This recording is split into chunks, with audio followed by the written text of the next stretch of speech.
क्या आपने कभी वो हल्की सी टीस महसूस की है जब आपका परिवार पहले जैसा ध्यान नहीं देता, जब आपकी बातों को सुना नहीं जाता, आपकी राय को नजरअंदाज कर दिया जाता है और आप धीरे धीरे पीछे छूटते महसूस करते हैं?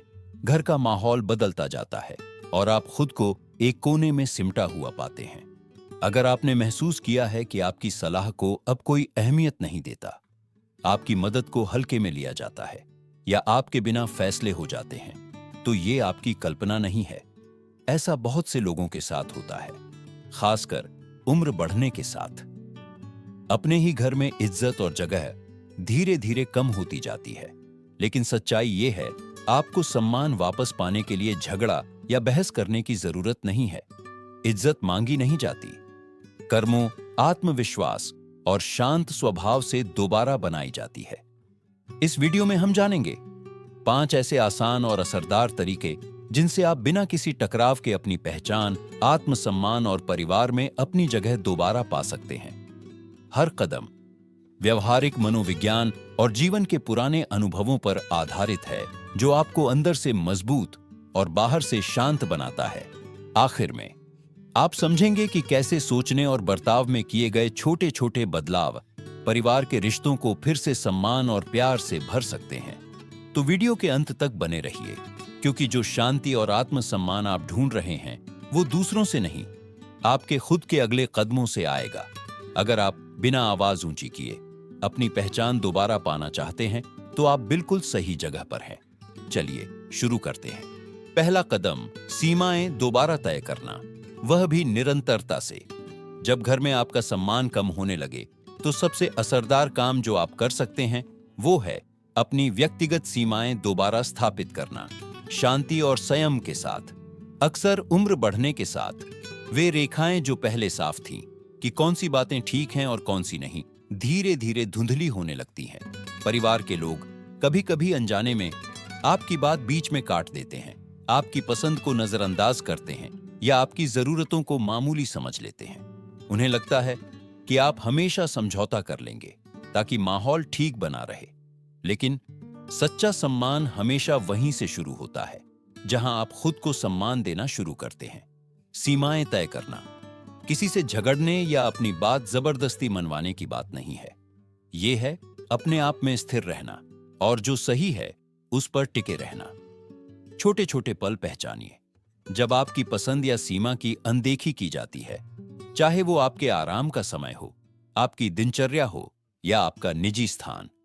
उन पलों में शांत स्वर में लेकिन साफ शब्दों में अपनी बात रखिए और फिर उसी पर कायम रहिए। मान लीजिए घर में हमेशा डिनर किसी और की सुविधा के हिसाब से तय होता है और आप पीछे रह जाते हैं, तो बस सीधी और शालीन भाषा में कहिए कि आपको किस समय ठीक लगेगा और फिर उसे निभाइए। अगर कोई बच्चा बिना दस्तक दिए आपके कमरे में चला आता है, तो बाद में प्यार से उसे याद दिलाइए कि आपकी निजता भी जरूरी है। निरंतरता ही असली ताकत है। पहली बार जब आप सीमा तय करेंगे, लोग शायद उसे हल्के में लें। दूसरी तीसरी बार उन्हें एहसास होगा कि आप अपनी बात पर अडिग हैं। धीरे धीरे परिवार आपकी सीमाओं को असुविधा नहीं बल्कि स्वाभाविक बात मानने लगेगा। याद रखिए, अपनी जरूरतों पर डटे रहना स्वार्थ नहीं है।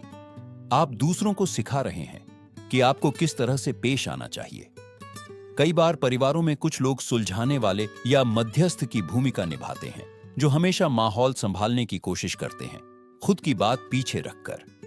अगर आप लंबे समय से यही भूमिका निभा रहे हैं, तो अब थोड़ा पीछे हटना शुरुआत में अजीब लग सकता है, आपके लिए भी और दूसरों के लिए भी। शुरुआत में थोड़ी नाराजगी या उलझन भी हो सकती है, लेकिन धीरे धीरे ये बदलाव रिश्तों को मजबूत करेगा, न कि तोड़ेगा।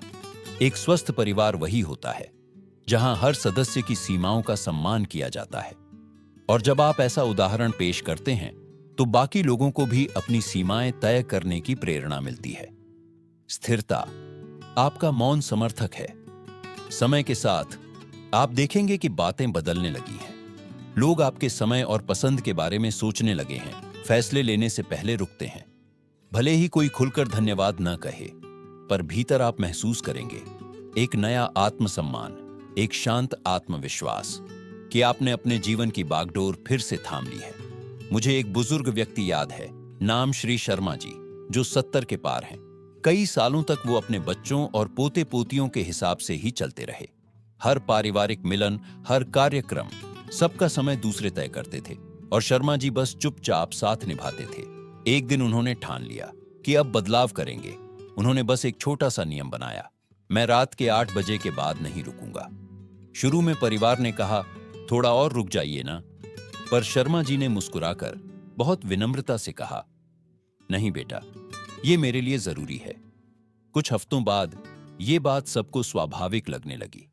धीरे धीरे उन्होंने देखा कि अब बच्चे उनकी राय ज्यादा ध्यान से सुनने लगे हैं, क्योंकि अब उन्होंने अपनी सीमाएं तय कर ली थीं, बिना गुस्से, बिना शोर के। सम्मान की नींव हमेशा स्पष्टता और निरंतरता पर टिकती है, न कि ऊंची आवाज या जबरदस्ती पर। जब आप अपनी सीमाएं दोबारा तय करते हैं, तो आप एक संदेश देते हैं कि आपकी जरूरतें मायने रखती हैं और आप खुद उनका सम्मान करेंगे, चाहे बाकी लोग तुरंत न समझें। और यही बात आपके पूरे जीवन में दूसरों के व्यवहार की दिशा तय करती है। दूसरा कदम, शांत योगदान से अपना आत्मसम्मान दोबारा पाना। परिवार में सम्मान पाने का एक और असरदार तरीका है कम बोलना, ज्यादा करना। जब घर के लोग आपकी राय को नजरअंदाज करने लगे या आपकी मौजूदगी को मामूली समझने लगे, तब मन करता है कि हम उन्हें अपनी अहमियत याद दिलाएं, बताना चाहें कि हमने उनके लिए क्या क्या किया है, या फिर बहस कर अपनी बात मनवाने की कोशिश करें। लेकिन सच्चा और गहरा सम्मान बहस से नहीं, कर्मों से बनता है। जितना कम आप अपनी कीमत के लिए तर्क देंगे और जितना ज्यादा उसे अपने आचरण से दिखाएंगे, उतना ही आपका प्रभाव बढ़ेगा। जरा सोचिए, आप पहले से ही अपने परिवार के लिए कितने छोटे छोटे काम करते हैं जो सब कुछ सहज बनाए रखते हैं। हो सकता है आप ही वो व्यक्ति हों जो हमेशा याद रखते हैं कि किसकी दवाई कब खत्म हो रही है, या घर में बल्ब कब बदलना है, या फिर वो जो किसी उदास सदस्य को चुपचाप सुन लेते हैं। शायद आप वही हैं जो किसी बहस के बीच में माहौल शांत कर देते हैं, या वो व्यक्ति जो हर सुबह सबके लिए चाय या कॉफी तैयार रखते हैं। ये सब काम छोटे लगते हैं, लेकिन समय के साथ ये आपकी मौजूदगी को परिवार का आधार बना देते हैं। चुनौती ये है इन योगदानों को बिना किसी उम्मीद के करते रहना, न तारीफ की इच्छा, न धन्यवाद का इंतजार।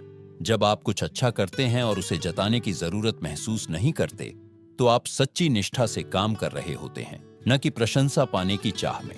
ये शांत उदारता परिवार के उस कोलाहल से बिल्कुल अलग दिखती है, जहां अक्सर बहसें और मांगें चलती रहती हैं। आपके कर्म खुद एक संदेश बन जाते हैं कि आप भरोसेमंद हैं, स्थिर हैं, और आपका स्वभाव शांति देता है। शुरुआत में शायद कोई ध्यान न दे, पर कुछ हफ्तों या महीनों बाद लोग खुद ब खुद आपकी मौजूदगी की कद्र करने लगते हैं। वो आपको तलाशने लगते हैं, क्योंकि अब आपका योगदान उनके जीवन का हिस्सा बन चुका होता है। यहां तक कि जो लोग पहले ध्यान नहीं देते थे, वो भी धीरे धीरे महसूस करते हैं कि परिवार में आपकी भूमिका कितनी महत्वपूर्ण है। मुझे एक महिला याद है, सीमा जी, जो 80 वर्ष की उम्र में अपनी बेटी के घर रहती थीं। कई सालों तक उन्हें ऐसा लगता था कि पारिवारिक बातों में उनकी राय की कोई अहमियत नहीं, लेकिन नाराज या उदास होने की बजाय उन्होंने बस शांत योगदान देना शुरू किया।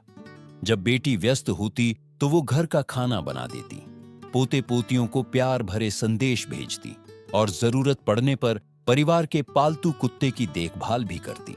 धीरे धीरे सब कुछ बदलने लगा।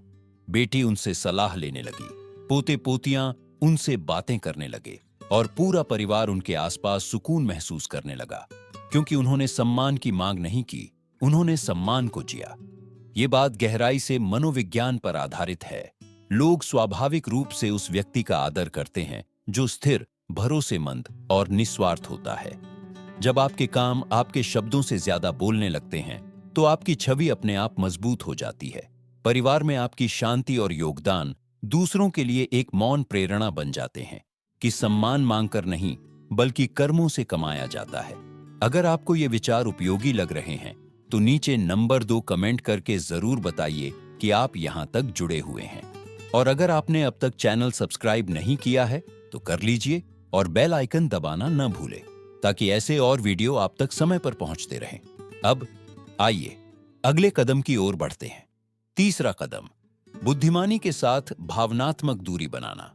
जब घर में आपका सम्मान धीरे धीरे कम होता महसूस हो, तो सबसे गहराई से असर करने वाली चीजों में से एक है भावनात्मक संतुलन या इमोशनल डिटैचमेंट विकसित करना। इसका मतलब ये नहीं कि आप अपने परिवार से प्यार करना छोड़ दें या ठंडे और दूरी बनाए हुए हो जाए।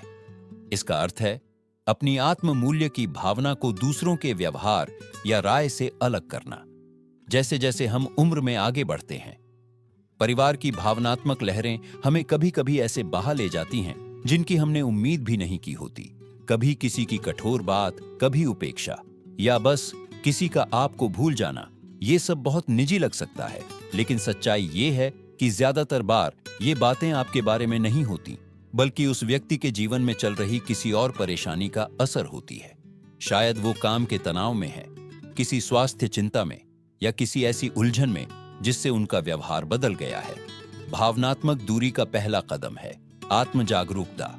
जब कोई आपकी बात काट दे या आपकी राय को नजरअंदाज करे, तो तुरंत प्रतिक्रिया देने से पहले ठहरिए। खुद से पूछिए, क्या ये सच में मेरे बारे में है या ये उस व्यक्ति की अपनी परेशानी का असर है? ज्यादातर बार जवाब मिलेगा, ये उनकी लड़ाई है, आपकी नहीं। जब आप चीजों को व्यक्तिगत रूप से लेना बंद करते हैं, तो भीतर एक अद्भुत आजादी महसूस होती है। आप दूसरों की राय या मूड से ऊपर उठकर जीना शुरू करते हैं, और वहीं से शुरू होती है अंदरूनी मजबूती, वो जो किसी भी तूफान में डगमगाती नहीं।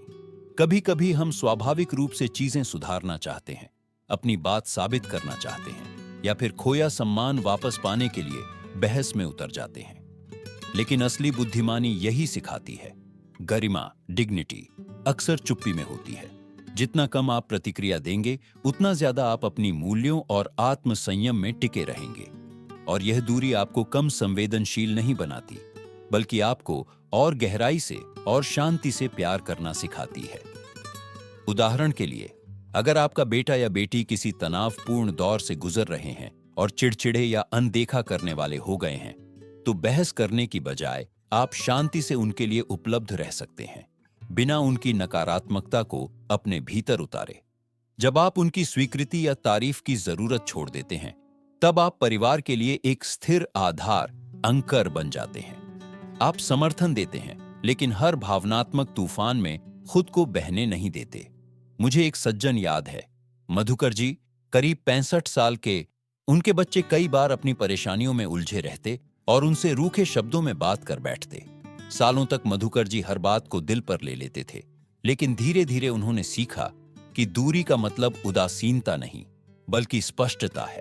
अब वो अपने परिवार के लिए मौजूद हैं, पर हर बात को दिल पर नहीं लेते।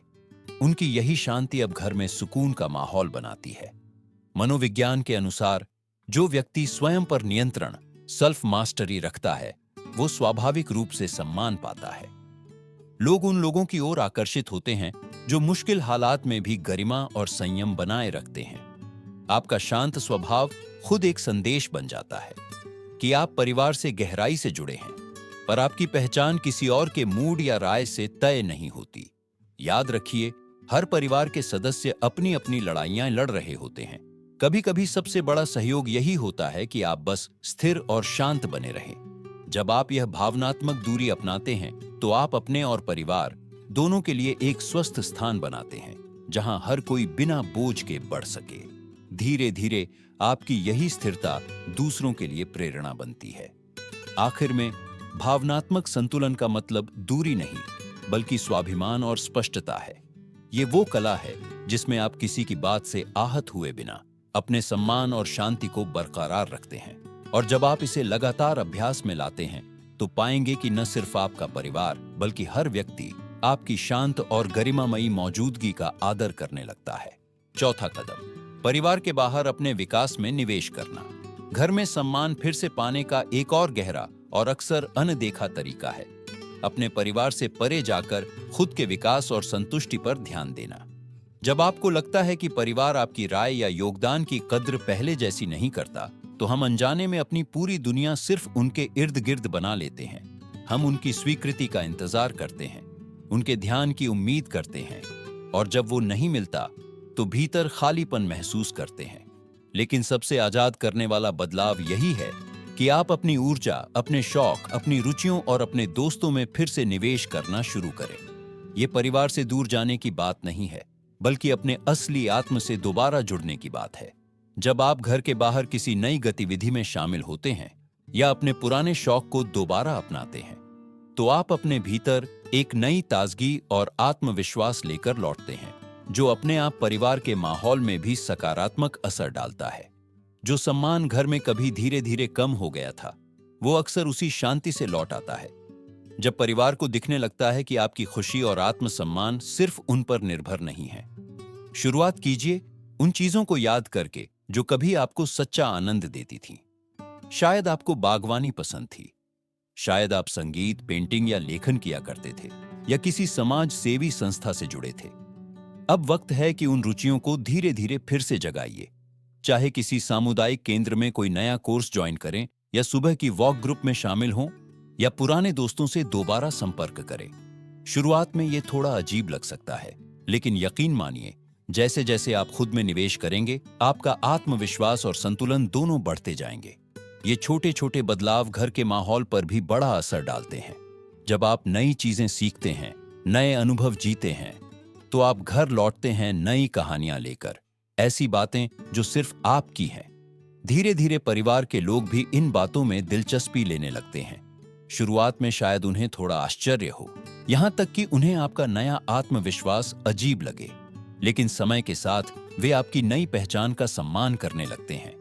वो अब आपको सिर्फ माँ, पिता या दादी दादा के रूप में नहीं, बल्कि एक संपूर्ण व्यक्ति के रूप में देखने लगते हैं। मुझे एक महिला याद है, रीता जी, करीब 70 साल की। रिटायरमेंट के बाद उन्हें लगता था कि अब कोई उनसे कुछ पूछता ही नहीं। घर में उनकी बातें जैसे महत्वहीन हो गई थी।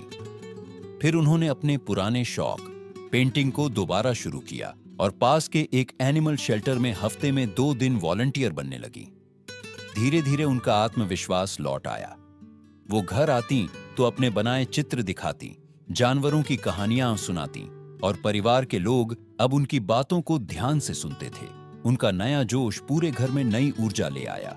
परिवार के बाहर खुद में निवेश करना न सिर्फ आत्मसंतोष देता है, बल्कि आपको मानसिक रूप से मजबूत, रिलिएंट भी बनाता है। जब घर का माहौल कभी कभी कठिन या उदास लगे, तो बाहर के रिश्ते, अनुभव और उपलब्धियां आपको आत्मबल देती है और आपके आत्मसम्मान की रक्षा करती है। जब आप जीवन के दूसरे क्षेत्रों में भी मूल्यवान महसूस करते हैं, तो परिवार के साथ भी आप अधिक धैर्य और स्नेह से पेश आते हैं, न कि निराशा या शिकायत के साथ। याद रखिए, उम्र चाहे जो भी हो, सीखने और बढ़ने की क्षमता कभी कम नहीं होती। आपके घर के बाहर की दुनिया अनगिनत संभावनाओं से भरी है। बस जरूरत है खुद में दोबारा निवेश करने की। और जब आप ऐसा करते हैं, तो ये सिर्फ आपके लिए नहीं, बल्कि पूरे परिवार के लिए एक उपहार बन जाता है। अगर आपको ये विचार उपयोगी लग रहे हैं, तो नीचे नंबर 4 कमेंट करके बताइए कि आप यहां तक जुड़े हुए हैं। और अगर आपने अभी तक चैनल सब्सक्राइब नहीं किया है, तो कर लीजिए और बेल आइकन दबाना न भूलें, ताकि ऐसे और प्रेरणादायक वीडियो आप तक पहुंचते रहें। अब आगे बढ़ते हैं अगले कदम की ओर। 5वां कदम, संवाद में शांत दृढ़ता का अभ्यास। परिवार के भीतर सम्मान दोबारा पाने का सबसे असरदार और अक्सर सबसे कम समझा जाने वाला तरीका है संवाद में शांत दृढ़ता अपनाना। हम में से कई लोग, खासकर वे जो परिवार में सौहार्द बनाए रखना चाहते हैं, अक्सर अपनी बात कहने से कतराते हैं। कभी टकराव से बचने के लिए चुप रह जाते हैं, तो कभी अपनी राय को इतना नरम कर देते हैं कि वह सुनाई ही नहीं देती। समय के साथ यह आदत दूसरों को यह संदेश देती है कि आपकी राय या सुझाव उतने महत्वपूर्ण नहीं है। लोग अनजाने में आपकी बात काटने लगते हैं या आपकी बात को नजरअंदाज कर देते हैं। लेकिन याद रखिए, दृढ़ होना, असर्टिव होना का मतलब ऊंची आवाज में बोलना या बहस करना नहीं है। इसका मतलब है अपनी बात शांत, स्पष्ट और आत्मविश्वास के साथ रखना। शांत दृढ़ता की शुरुआत होती है अपनी सोच को खुद महत्व देने से। अपने आप से कहिए, मेरे अनुभव और मेरी समझ आज भी उतनी ही कीमती हैं जितनी पहले थीं। अगर किसी पारिवारिक चर्चा में कोई विषय ऐसा आता है जिस पर आपकी राय मजबूत है, तो झिकिए मत, किसी के पूछने का इंतजार करने की जरूरत नहीं। शालीनता से कहिए, मैं भी इस पर अपनी राय साझा करना चाहूंगा, या मेरे अनुभव में मैंने ये सीखा है। आपको अपनी बात कहने के लिए माफी मांगने या ज्यादा स्पष्टीकरण देने की जरूरत नहीं है। अक्सर लोग दो गलती करते हैं, या तो पूरी तरह चुप रह जाते हैं या फिर अचानक आक्रामक हो जाते हैं। दृढ़ता इन दोनों के बीच का संतुलन है। अगर कोई आपकी बात बीच में काट दे तो आवाज ऊंची करने की बजाय थोड़ा रुकिए और विनम्रता से कहिए, कृपया मुझे अपनी बात पूरी करने दें, या पहले मैं अपनी बात खत्म कर लूं, फिर मैं आपकी राय सुनना चाहूंगा। इन छोटे लेकिन सटीक वाक्यों से धीरे धीरे घर में संवाद का माहौल बदलने लगता है। लोग समझने लगते हैं कि हर किसी को बोलने और सुने जाने का बराबर अधिकार है, और यह परंपरा फिर पूरे परिवार में फैल जाती है। दृढ़ता की असली ताकत आपकी आवाज की ऊंचाई में नहीं, बल्कि आपके आत्मविश्वास और निरंतरता में होती है। जब आप लगातार अपनी राय सम्मान पूर्वक रखते हैं, चाहे छोटे मुद्दे हों या बड़े, लोग आपकी बात को गंभीरता से लेना शुरू कर देते हैं। पारिवारिक माहौल एक दिन में नहीं बदलता, लेकिन आपकी शांत और निरंतर उपस्थिति धीरे धीरे सब में बदलाव लाती है। जो लोग पहले आपकी बातों को हल्के में लेते थे, वो अब ध्यान से सुनने लगते हैं, क्योंकि उन्हें अब आपके भीतर आत्मसम्मान और स्थिरता दिखने लगती है। इसका एक मनोवैज्ञानिक पहलू भी है। जब आप दृढ़ता से बात करते हैं, तो आप खुद को और दूसरों को ये संदेश देते हैं कि आप अब पृष्ठभूमि में खोने वाले नहीं हैं। आपका जीवन, आपकी राय और आपका सम्मान आपके अपने नियंत्रण में है। इस तरह की बातचीत रिश्तों में भरोसा बढ़ाती है, खुलेपन को प्रोत्साहित करती है और परिवार में स्थायी सम्मान की नींव रखती है। मुझे एक सज्जन याद है, अरविंद जी, करीब 68 साल के। उन्होंने महसूस किया कि वे अक्सर सिर्फ हाँ कहने की आदत में फंस गए थे, बस माहौल शांत रखने के लिए। धीरे धीरे उनके बच्चे भी उनकी राय पूछना बंद करने लगे थे। फिर उन्होंने शांत दृढ़ता का अभ्यास शुरू किया। जब असहमति होती तो वो विनम्रता से अपनी बात रखते, अपने अनुभव साझा करते, और अगर कोई बीच में बोलता तो कहते, पहले मैं अपनी बात पूरी कर लूं, फिर मैं आपकी सुनूंगा। शुरुआत में थोड़ा अजीब लगा, पर कुछ हफ्तों में ही माहौल बदल गया। अब उनके बच्चे उनकी राय को ध्यान से सुनते थे, क्योंकि अब वो जानते थे कि अरविंद जी की बातों में आत्मसम्मान और गहराई है। अगर आप भी अब तक अपनी बात दबाते आए हैं, तो जानिए, बदलाव धीरे धीरे होता है। छोटे कदमों से शुरुआत करें, जैसे कि किसी खाने की पसंद बताना या किसी छोटे फैसले पर अपनी राय देना। हर बार जब आप विनम्रता से लेकिन स्पष्टता से बोलते हैं, आप भीतर से और मजबूत महसूस करेंगे, और परिवार भी आपकी बातों को नए सम्मान के साथ सुनेगा। शांत दृढ़ता जब दया और आत्मविश्वास के साथ अपनाई जाती है, तो वो किसी भी घर में गरिमा और सम्मान की सबसे मजबूत नींव बन जाती है। अंतिम विचार, आत्मसम्मान की शांति। जीवन के उस पड़ाव पर पहुंचने पर, जब कभी घर में वह सम्मान जो पहले स्वाभाविक था, धीरे धीरे पृष्ठभूमि में खोता हुआ लगता है, तो यह स्वाभाविक है कि भीतर एक खालीपन महसूस हो। ऐसा लगता है जैसे कुछ बहुत मूलभूत चीज हमेशा के लिए छिन गई हो। लेकिन सच्चाई यह है कि उस स्थिति को बदलने की शक्ति अब भी आपके ही हाथों में है, शांत, स्थिर और बिना किसी शोर शराबे के। हर परिवार के अपने मौसम होते हैं, कभी स्नेह के, कभी तनाव के, परंतु इन परिस्थितियों पर आपकी प्रतिक्रिया ही यह तय करती है कि आपकी उपस्थिति घर में कैसी याद छोड़ती है। क्षणिक बहस से नहीं, बल्कि आपकी स्थिर गरिमा और संयम से। आज जिन 5 उपायों पर हमने बात की, उन्हें याद रखिए। परिवार में सम्मान फिर से स्थापित करना कभी किसी को जबरदस्ती बदलने या बड़े बड़े वादे करने का विषय नहीं है। यह है हर दिन को सच्चाई और आत्मसम्मान के साथ जीने का चुनाव। अपनी सीमाएं स्पष्ट रखें, अपना योगदान जारी रखें, भावनाओं पर नियंत्रण रखें, परिवार से बाहर भी अपने विकास में निवेश करें और अपनी बातों को आत्मविश्वास के साथ पर शालीनता से कहें। ये कदम दिखने में छोटे लगते हैं, पर इनका प्रभाव गहरा और स्थायी होता है। धीरे धीरे यह न केवल दूसरों की नजरों में आपका स्थान बदलते हैं, बल्कि आपकी खुद की नजरों में आपकी कीमत भी बढ़ाते हैं। यह भी स्वाभाविक है कि उम्र के साथ कुछ रिश्ते, कुछ भूमिकाएं बदलती हैं। कभी वह अपनापन या कद्र वैसी नहीं महसूस होती जैसी पहले थी। पर याद रखिए, आपकी पहचान उन भूमिकाओं से नहीं है जो दूसरों ने आपको दी है, बल्कि उस मूल्य प्रणाली से है जिसे आप रोज अपने जीवन में जीते हैं। अपनी ताकतों को पोषित करें और अपना योगदान देते रहें, भले ही कोई देखे या न देखे। सच्ची गरिमा भीतर से आती है, और जब आप हर दिन उसे शांतिपूर्वक मजबूत करते हैं तो वह न सिर्फ आपके लिए एक दीपक बनती है, बल्कि आपके आसपास के लोगों के लिए भी एक मार्गदर्शक बन जाती है। हम आपका धन्यवाद करते हैं कि आपने आज का यह सत्र हमारे साथ पूरा किया। हमें यह जानकर खुशी होगी कि आज आपने क्या सीखा और आप इसे अपने जीवन में कैसे अपनाना चाहते हैं। कृपया नीचे टिप्पणी में साझा करें। आपके विचार हमारे लिए प्रेरणा है। अगर आपको यह वीडियो पसंद आया तो कृपया इसे लाइक करें, सब्सक्राइब करें और दूसरों के साथ साझा करें, ताकि हम आगे भी ऐसे सार्थक और प्रेरणादायक विषयों पर सामग्री बनाते रहें। धन्यवाद, और अगले वीडियो में फिर मिलेंगे एक नए विचार और नई प्रेरणा के साथ।